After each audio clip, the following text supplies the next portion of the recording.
Hello everyone, welcome to Gnana Deeksha Concept-Based Digital Learning. I am Dr. N. Himaja from TSWRDC, Nalgonda. We are back with another session on immunology. Before beginning with today's topic, see these images and tell me if you can recognize these images. Can you guess what they are? Yes, you're absolutely correct. They are the kits that are used for testing COVID-19 positive patients. But why am I showing this to you? Is there any link between the images and today's topic? The answer is yes.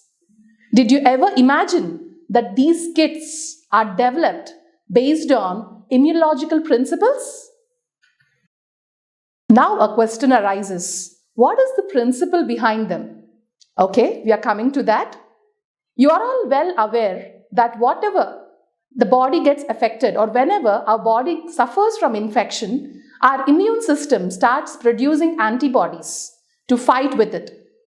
This is the principle behind those kits, and they are used for testing the concentration of antibodies produced against COVID-19 virus, because that is also an antigen, isn't it?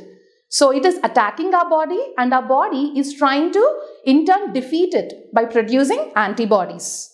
In case the patient is affected by the virus, then the antibodies will be found, and therefore the immune system, besides protecting our body from infections, also provides us with certain tools to detect diseases that the person has encountered. Let us see today in detail about the types and principle of how this testing works. Learning objectives. By the end of this session, you should all be able to identify various labeled antibody-based techniques and learn about the principle behind these techniques. Distinguish between various labeled antibody-based methods and apply these principles of labeled antibody techniques in the diagnosis of diseases. Labeled antibody-based techniques. So what are they? Firstly, let us know more about these tests. These tests are usually employed to measure the concentration of antigen or antibodies in the body fluids of patients. So these are called as labeled antibody-based techniques. And they are of three types. The major ones are of three types. Enzyme-linked immunosorbent assay, abbreviated as ELISA, E-L-I-S-A. And the second one is radioimmunoassay, abbreviated as RIA, R-I-A. And the third one is called immunofluorescence. So these three techniques are the most important labeled antibody-based techniques that are used today to diagnose various diseases. Let us now go through each of these techniques in detail. First comes the enzyme-linked immunosorbent assay, ELISA. So enzyme-linked immunosorbent assay is an immunological technique that measures the antigen or antibody concentration by enzymatic reaction. It was invented by two Swedish scientists, Eva Engvall and Peter Perlman, in 1971. It was further developed by Clark and Adams in 1977. Since then, ELISA has been serving us. It has grown to be the most commonly used technique for diagnostic purposes. In this method, enzyme that is conjugated with the antibody will react with a colorless substrate to form colored product. The substrate is called a chromogenic substrate, and ELISA can be used for detecting the presence of both the antigens and antibodies in the samples. So here in this picture, you will be able to clearly see that how the antibody that is tagged with the enzyme is reacting with the colorless substrate to ultimately form the colored product. And this substrate is called as a chromogenic substrate because it is generating the color. Okay, and this is the principle behind enzyme-linked immunosorbent assay. So what are the requirements for ELISA? The following are the most important requirements that are required for conducting ELISA test. Most of them are supplied along with the commercial ELISA kits nowadays, But if you want to design your own protocol, you can even do that. So for that, let us know what are the requirements first. First comes the sample to be tested. So you need to have the patient sample, is it not? So this includes the serum or plasma sample that is separated from the blood of the patient. So now you all understand why blood is collected from the patient for the purpose of diagnosis. Whenever you go to the doctor, he suggests you to undergo a blood test, is it not? So now you understand what is the exact reason that he is asking you to go take the blood test. Then the blood sample, which is obtained from the patient, is centrifuged and the serum or plasma will be obtained for the test. ELISA can be performed on the samples that are freshly obtained or on the samples that have been stored in frozen conditions with equal efficiency. So there is no problem even if you have to store your sample. You can even conduct the ELISA test comfortably on the frozen sample and also the freshly obtained samples. Second comes the buffers, because your antibodies are present in a buffered environment. When you're taking them outside the body, you should have some buffer which is resembling the body conditions and which can keep the serum sample in stable condition throughout the analysis. The buffers can be as simple buffer like your phosphate buffered saline, abbreviated as PBS, or any other buffer that has ideal pH to keep the sample stable and does not hinder with the antigen and antibody interactions, because the antigen and antibody interactions are the crucial most in the case of your labeled antibody techniques, and thereby buffers are helping you to keep the sample stable. And then the final one and the most important one is the plate, the ELISA plates in which the entire reaction is done. We can't do this in test tubes, is it not? And thereby we make use of microplates. And what are these microplates made up of? These microplates are made up of a substance called as polystyrene. So what is the speciality of this substance, polystyrene? Polystyrene has the capacity to bind to the antigens or antibodies covalently and therefore is preferred. So you should not lose your antigen or antibody during the reaction process, and thereby there should be some covalent interaction between the substrate and the antigen or antibody, and thereby the polystyrene is the best material for that. Each ELISA plate will have 96 wells, so you can conduct 96 reactions in a single plate, and each well has the capacity to hold nearly 400 microliters or 0.4 ml of the sample. So since the sample size is very less, it is called as a microplate. Okay, so nowadays the manufacturers are giving the options to detach the wells also, so that we can make use of only those number of wells which are required at one point of time. As you can see in the image on the left side, we have such type of detachable wells. Okay, but on the right side there is a conventional plate which is having 96 wells, but it is not detachable. You have to use the entire plate at once. So these are the two types of varieties of plates that are available. And then these two microplates are, so the researcher can choose the microplate based on their requirement. Now let us discuss the procedures of different types of ELISA one by one, and the first one is called as direct ELISA. So firstly, let us discuss about the principle of ELISA briefly. The principle involved in ELISA is to detect the antigen-antibody binding, which is highly specific.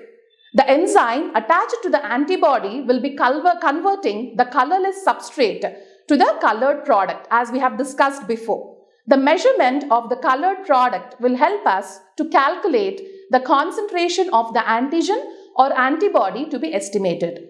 Spectrophotometers are generally used for measuring the color intensity in the ELISA plates, and the reading is obtained in optical density values, which is abbreviated as OD values. There are four types of ELISA: direct ELISA, indirect ELISA, sandwich ELISA, and competitive ELISA. These are the four variants in ELISA, and they are being equally used in diagnosis of various diseases. So now let us see the first one, which is the direct ELISA. Coming to the procedure, it is performed using the following steps. Direct ELISA method is used for the detection and measurement of antibodies. In this method, the microplate wells are first filled with the antigen that is dissolved in buffer for adsorption onto the well surface. So please remember that it is the adsorption that is happening here, the adsorption phenomena. Then it is allowed to incubate for few minutes because the adsorption takes some time, right? So thereby it is allowed to incubate for few minutes, during which the antigen will bind to the well covalently. Then the wells are washed to remove any unbound antigens. So all the antigens will never bind. There will be few unbound antigens, and such antigens have to be removed. This is the first and crucial step in ELISA, because without the antigens, how can you identify the antibodies? And thereby this is the first and foremost and also the crucial step in the ELISA. When you are allowing the antigen to bind to the well in the first step, there can be places in the microplate well where there is no antigen. The antigen may not bind at every place inside your well, and such places in the well need to be blocked. They have to be prevented entry. Otherwise, what happens? The antibodies will go and bind there and you get erroneous results. So how can we evade this? It is inevitable, right? You don't have all the places filled with antigens. How can we evade this problem? The solution for this problem is the blocking solution. As the name itself suggests, it is blocking such regions, such empty regions where the antigens have not bound. The function of blocking solution is to block the regions in the microplate well where there is no bound antigen. Usually, skimmed milk powder or casein solution at concentration of 0.5% to 3% is generally preferred as an effective blocking agent. The blocking is usually done for 30 minutes to 1 hour once the first antigen binding is happening, and then subsequently the blocking step is done. In the next step, the antibodies that are conjugated with the enzyme are added to the microplate wells and allowed to incubate at room temperature or at 37 degrees, because that is the temperature of your body, the 37 degrees centigrade, and thereby it is usually preferred for about 30 minutes to 1 hour. Now what happens? Because the antibody that is conjugated with the enzyme is specific to the antigen that is present inside your wells. Now it goes and binds there. And now the wells are washed with buffers to remove any unbound antibodies that are conjugated with the enzyme. Just like antigens, all the antibodies also will not come and bind to every antigen particle. So some antibodies will be still remaining free in the solution. Such antibodies should not remain. They should be washed off. And for that, the buffers are necessary and they are washed. Then the microplate wells are added with the substrate that is specific to the enzyme bound to the antibody. Because in the principle, we saw that the conjugated enzyme is converting the colorless substrate into the colored product. And thereby now it's time for the substrate to come into the picture. And thereby the microplate wells are added with the colorless substrate, and that is highly specific to the enzyme that is bound to the antibody. The substrate is degraded by the enzyme and the colored product will be the end product. The intensity of the colored product will be measured using spectrophotometer. The intensity of the color is directly proportional to the antibody present in the serum sample. So coming to the second type of ELISA, it is nothing but the indirect ELISA. So the difference between direct and indirect ELISA is a minute difference. I will tell you what the difference is. So indirect ELISA is used for the detection and measurement of antibodies as well. It is performed using the following steps. The first step is the same as in the case of your direct ELISA. The microplate wells are first filled with the antigen that is dissolved in the buffer, because to catch hold of antibody, you need to have an antigen. Just like a net and a fish. You have a particular net, you get a particular fish. In a similar way, you have the antigen and now you're catching hold of the antibody that is specific to the antigen. So the buffer for adsorption is common, and then they are washed with the buffers to remove any unbound antigens. This step is also followed by the blocking step for 30 minutes to 1 hour. I already discussed that what is the importance of blocking. In the next step, the serum sample that is collected from the patient containing the antibodies, the suspected antibodies, is added to the microplate wells and allowed to incubate at room temperature for at 37 degrees centigrade in incubator, or 30 minutes to for a period of 30 minutes to 1 hour. The wells are then washed with the buffers to remove any unbound antibodies. But please remember that these antibodies are not conjugated with any enzyme. That is the major difference between your direct ELISA and indirect ELISA. In direct ELISA, in the second step itself, you directly add the antibodies which are conjugated with the enzyme. But here you are adding the sample, and the third step will be the addition of an antibody that is conjugated with the enzyme. And now this antibody will be specific to the secondary antibody. Okay, that has been added, that was present in the serum, and now this third antibody which is coming into the picture will be having the conjugated enzyme. These antibodies are also called as secondary antibodies, and then the wells are incubated at room temperature at 37 degrees for 30 minutes to 1 hour, and after incubation the plates are washed with buffers to remove any unbound secondary antibodies. Then the microplate wells are added with substrate specific to the enzyme bound to the secondary antibodies. The substrate is degraded by the enzyme because it is highly specific, and the colored product will be the end product. The intensity of the colored product will be measured using the spectrophotometer. The intensity of the color again is directly proportional to the antibody present in the serum sample. But the only difference between your direct and indirect ELISA is that there directly in the second step the conjugated enzyme, the antibody conjugated with the enzyme is added, but here there is one more step in between where you add the serum sample and then you add the enzyme, the antibody that is conjugated with the enzyme. The third one and the most important one is called as sandwich ELISA. So why is it called sandwich? Because because here the antigen becomes a sandwich between two antibodies. So let us see that in more detail. I'll even post a picture. So this is the picture of the sandwich ELISA and how the antigen is sandwiched between two different antibodies. So this is the third type of ELISA, and it is used for the detection and measurement of antigen. So the previous two ELISA methods were used for the detection of antibodies, whereas this is used for the detection of antigen. Now let us see the steps involved in the sandwich ELISA method. In this method, the microplate wells are coated with the serum sample for adsorption of antibodies onto the well surface, when the wells are washed to remove any unbound antibodies.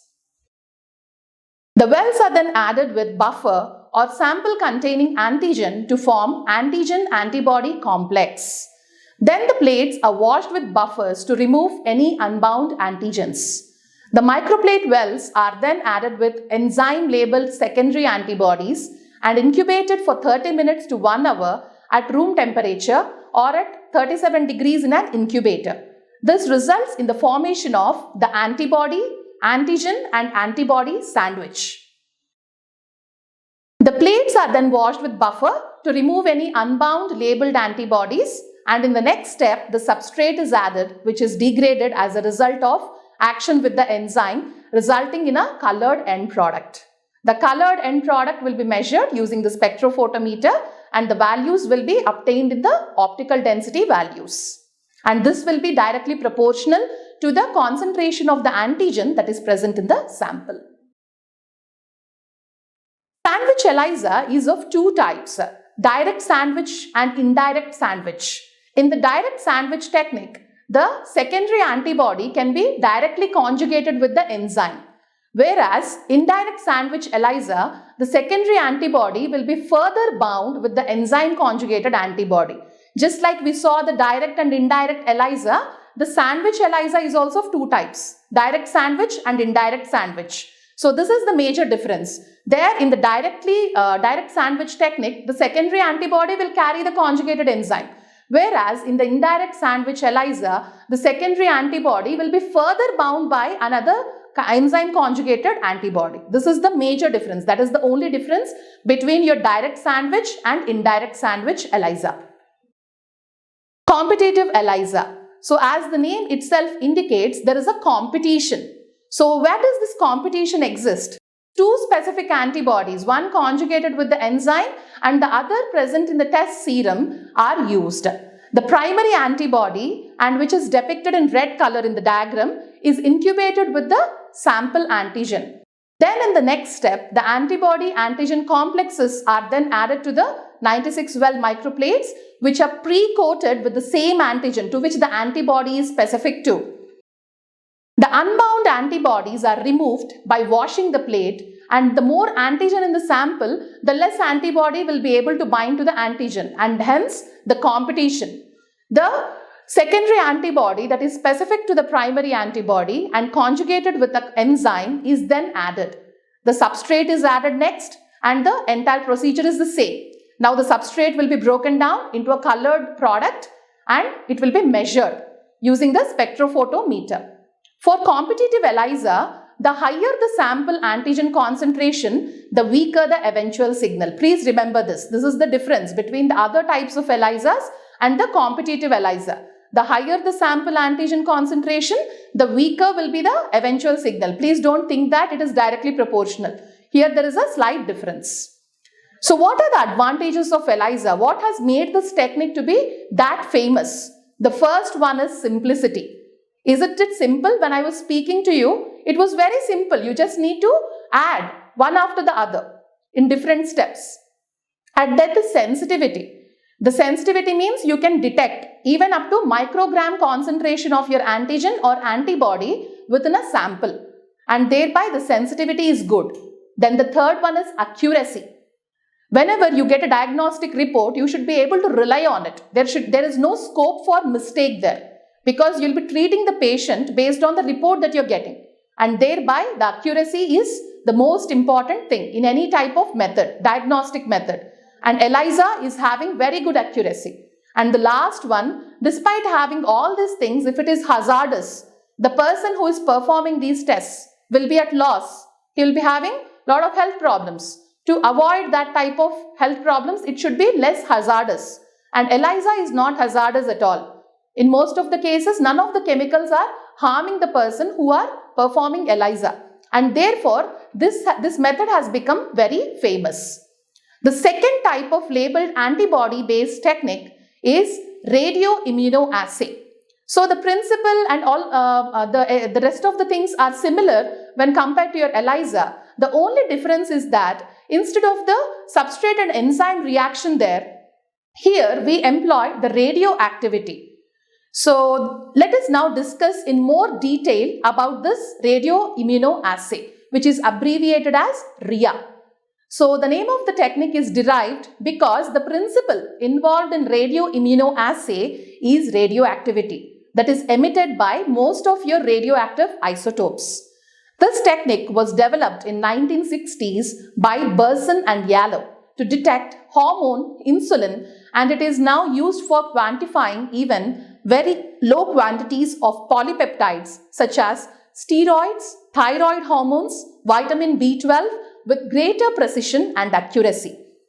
Radioactive isotopes that are employed in this assay are elements like iodine-125, tritium, and are detected with the help of autoradiography. The basis of radioimmunoassay is the competition between the radio-labeled antigen and non-labeled antigen for the same antibody that is specific to the antigen. In the image, the blue-colored dots depict the radioactive labeled antigen, and the yellow-colored dots include the unlabeled antigen. Now there is a competition between the labeled and unlabeled antigen for binding to the antibody. Because both are specific to the same antibody, there will be a competition between the labeled antigen and the unlabeled antigen for the same antibody. The relative amounts of labeled and non-labeled antigens that bind to the antibody molecules will indicate the levels of antigen in the sample. High level of radio-labeled antigen-antibody complexes indicate low level of unknown antigen, whereas low level of radio-labeled antigen-antibody complexes indicate high level of unknown antigen. Based on this principle, the concentration of antigen can be determined very accurately, even till the level of nanograms. So nanograms come after micrograms. So micrograms are much bigger. The concentration is higher. But even you can detect the nanogram level concentration with the help of RIA. So this is the added advantage of radioactivity when compared to your ELISA method. So let us now look at the methodology that is involved in RIA. Sample containing an unknown quantity of antigenic substance and its specific antibodies that react to produce antigen and antibody complexes are initially taken. A known amount of radiolabeled antigen is then added to the sample. This radiolabeled antigen will bind to the free antibody molecule in the sample, forming the radiolabeled antigen-antibody complex. This radiolabeled antigen-antibody complex will be measured and the concentration of the unknown antigenic substance will be calculated. So how is it done? The antigen concentrations as less than 0.0001 microgram per ml sample, and thereby it is the most sought method for detection of antigens that are low in concentration in the sample. For example, if there is 0 nanograms of the unlabeled antigen in the sample, there will be 100% radioactivity as none of the radiolabeled antigens will be replaced by the unlabeled antigen in the sample, and the radioactivity decreases with increase in the unlabeled antigen in the serum sample. If we plot the graph taking the variable quantity of unlabeled antigen on x-axis and the radioactivity of the antigen-antibody complexes on y-axis, the plot is observed as seen in the right image. The third and the next most important labeled antibody-based technique that is used in the diagnosis is the immunofluorescence. It is also called as fluorescent antibody technique that is used for identifying unknown antigens. This technique helps in identifying specific strains of microorganisms within mixed populations. So how do you identify a particular strain of bacteria among the other population? You can make use of the antigen that is present on only that bacteria and target an antibody along with a fluorescent dye. So you're targeting it and then you get a signal or a fluorescence, and thereby you will be able to recognize it. They are also useful in identifying those microorganisms that are difficult to culture in vitro. I hope that you all understand that all microorganisms are not culturable. Few organisms are non-culturable, and such type of organisms can be directly observed in their own habitat with the help of immunofluorescence. The technique that is based on certain dyes which fluoresce when exposed to certain wavelength of light are made use of in the immunofluorescence technique. Examples of such dyes are fluorescein isothiocyanate, which is abbreviated as FITC, and it emits apple green color, and rhodamine red that emits orange red colored light under the ultraviolet radiation. Types of immunofluorescence assays. If you see this image, there are two images, and the first one is the direct immunofluorescent assay. The second one is indirect immunofluorescent assay. In direct method, the antibody molecules are conjugated with the fluorescent dye, and these labeled antibodies directly bind to the antigen. Then the slide is observed under the fluorescent microscope with excitation wavelength that is appropriate for the fluorescent dye. Please remember that every fluorescent dye will have its own appropriate wavelength in the UV light. In indirect method of immunofluorescence, the initially applied antibody is not labeled with the fluorescent dye, but instead the secondary antibody will be labeled with the fluorescent dye, which will bind to the primary antibody on the surface of the microbial cell. So this is the difference between your direct fluorescence and indirect immunofluorescence. So this photograph is an example of how your bacterial cells look like when they are coated with the immunofluorescent dye FITC. So fluorescein isothiocyanate, as I told you, will fluoresce apple green in color, and thereby it is looking like this under the ultraviolet rays in the UV microscope.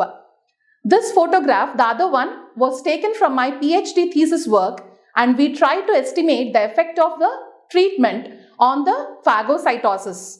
For that, we took the blood sample from a mouse and then we isolated the phagocytic cells. These phagocytic cells were coated with a different type of dye, and the coating was done with the help of phycoerythrin, whereas the E. coli cells which were taken up by these phagocytic cells was coated with the fluorescein isothiocyanate. Now this image was looking like this. The green colored cells are inside and the red colored cell is the phagocytic cell. So summarizing, in today's session, we learned about the most widely used labeled antibody-based techniques and ELISA, which was simplest enzyme conjugated technique, and the outcome was measured using the color intensity. However, it cannot detect the lower concentration of antigen or antibodies. Therefore, more sensitive technique like RIA was developed, which is helpful in the detection of the lower concentration of antigens in the sample, as the principle involved here is radioactivity. Lastly, we learnt about the immunofluorescence, which makes use of the fluorescence to identify the target in the sample. The advantages of the method is that here the body tissue sections can be directly stained with the fluorescent dyes for better identification of the desired antigen. And please remember students that immunofluorescence is also used in the cancer detection.